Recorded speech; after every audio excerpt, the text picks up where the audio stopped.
जय बालाजी दोस्तों, आपका राजनीतिक टॉक के चैनल में स्वागत है। तो जैसा कि हमने कल की वीडियो में महिला आरक्षण की बात करी थी, तो उसमें मैं एक लाइन बोल रहा था डेलिमिनेशन, जो आपको मैंने कल की वीडियो में थोड़ा सा इसका अर्थ बताया था।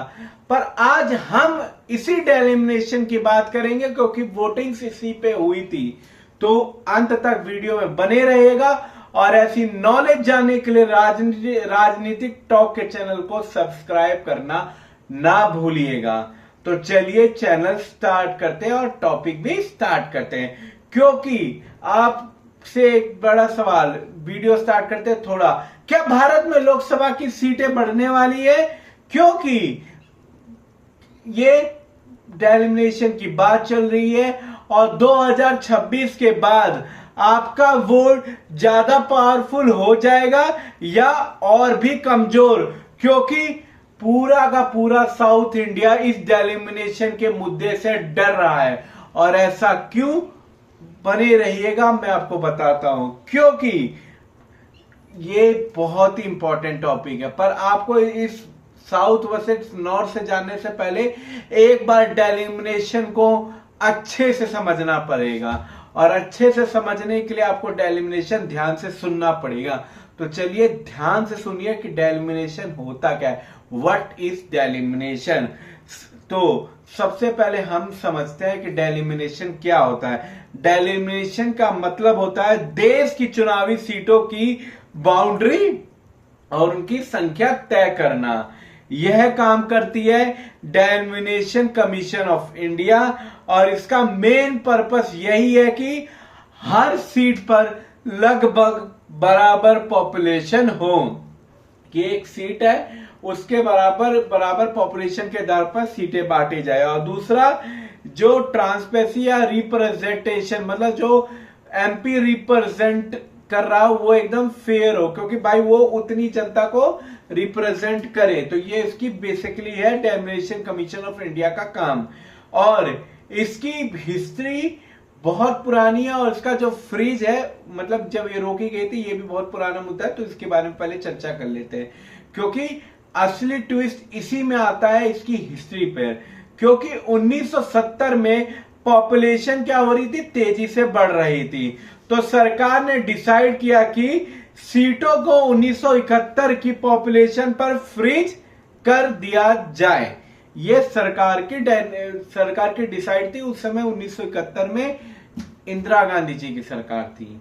और ये फ्रीज मतलब 1971 के बाद हर साल बढ़ा, मतलब हर 10 साल के बाद, मतलब 10-12 साल बढ़ाता गया। और अब ये फ्रीज 2026 के आते आते, मतलब बढ़ते बढ़ते अब ये खत्म हो गया है, क्योंकि 2026 में इसका फाइनल शोडाउन होना है, ये खत्म होना है। ये जो फ्रीज हर साल बढ़ाया जा रहा था 1971 के बाद, ये फ्रीज 2026 के बाद खत्म होने लगा है। अब 2026 के बाद ये फ्रीज बंद होने की, मतलब खत्म करने की बात कर लिए, तो अब वर्तमान सरकार की मर्जी है कि इसको और आगे बढ़ाए कि इसको वहीं रोक दे, कि मतलब फिर 12 साल आ गया कि फिर वहीं रोक दे, क्योंकि 2014 के बाद तो ये 2026 में बढ़ाया गया। अब सरकार की क्या नीति है, क्योंकि 2026 के बाद क्या होगा ये जानना है, क्योंकि 2026 के बाद तो ये फ्रीज हट जाएगा, जैसे मैंने आपको बता दिया है। और इसका यही मतलब साफ सीधा निकलता है, जिन राज्यों की पॉपुलेशन ज्यादा होगी वहां सीटें बढ़ सकती है, और जिन राज्यों की पॉपुलेशन अभी भी कंट्रोल है यानी कि कम है, वहां सीटें कम हो सकती है। यानी कि क्या होता है कि जिन राज्यों की सीटें, मतलब पॉपुलेशन कम, वहां पे सीटें भी कम, जिन राज्यों की पॉपुलेशन ज्यादा वहां सीटें भी ज्यादा। इससे क्या होगी, एक इक्वेशन है ना, वो पूरी तरीके से बदल जाएगी। और ये इक्वेशन ऐसे बदलेगी कि नॉर्थ वर्सेस साउथ, यानी कि नॉर्थ हमारा पूर्वी और दक्षिणी में बिल्कुल अलग हो जाएगा।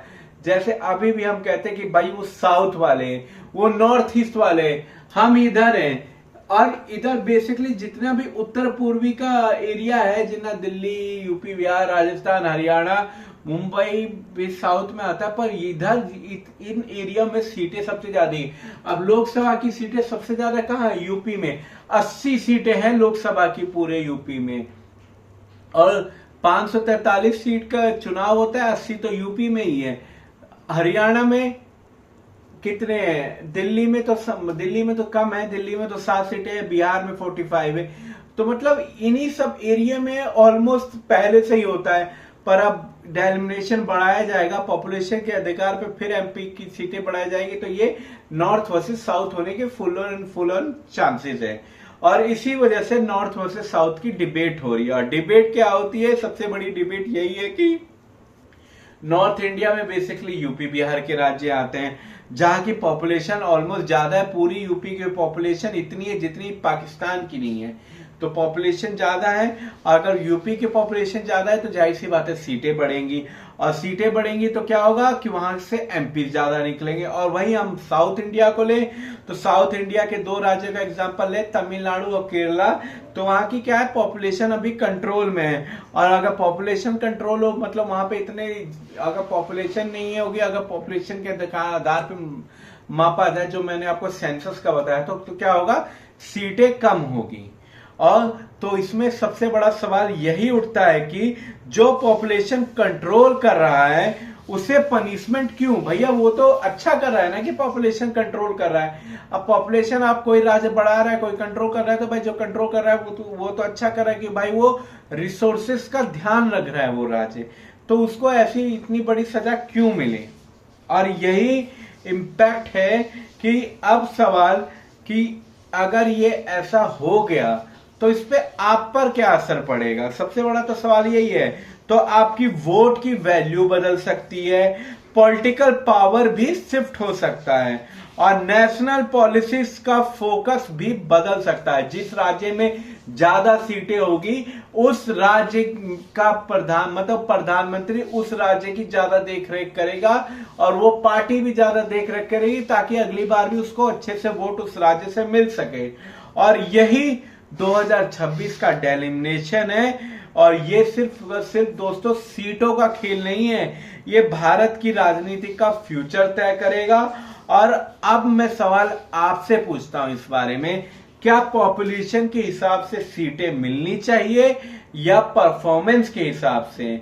ये सवाल आपसे है, क्योंकि जनसंख्या ज्यादा ही योग्य नेता का चुनाव कर सकती है। आपसे मैं एक पर्सनल सवाल आपसे मेरा भी है, जब डेलिमिनेशन वाला मुद्दा उठा कि जनसंख्या के हिसाब से ही क्या सीटें बांटनी चाहिए, तो मेरा आपसे ये सवाल है कि जिस देश में जनसंख्या ज्यादा हो उसको नेता चुनने का अधिकार होना चाहिए, या जिन व्यक्तियों को सही नेता चुनने की समझ हो उनको नेता चुनने का अधिकार है, किसको होना चाहिए?